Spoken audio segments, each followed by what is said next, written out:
പ്രതിപക്ഷ നേതാവ് വി.എസ്. അച്യുതാനന്ദൻ പങ്കെടുത്ത പരിപാടി റിപ്പോർട്ട് ചെയ്ത് മടങ്ങിയ മാധ്യമപ്രവർത്തകർക്ക് നേരെ ക്രിമിനൽ സംഘത്തിന്റെ അക്രമത്തിൽ media one reporter Premlal, Mathrubhumi news cameraman Rahul Krishnan എന്നിവർക്ക് പരിക്കേറ്റു.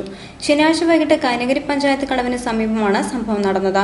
കാർ പാർക്കിംഗുമായി ബന്ധപ്പെട്ട തർക്കത്തെ തുടർന്നായിരുന്നു അക്രമം.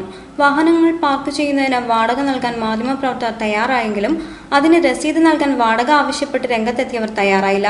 ഇത്തരത്തിലുള്ള അനധികൃത പാർക്കിംഗ് ചാർജിനെ ചോദ്യം ചെയ്തതിനെ തുടർന്നാണ് ഒരു കൂട്ടം മദ്യപ സംഘം മാധ്യമപ്രവർത്തകരെ കൂട്ടം ചേർന്ന് ആക്രമിച്ചത്.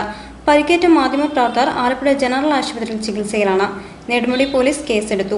സംഭവത്തിൽ കൈനഗിരി പുത്തൻപറമ്പ് വീട്ടിൽ പ്രസന്നൻ എന്നയാളെ പോലീസ് അറസ്റ്റ് ചെയ്തു.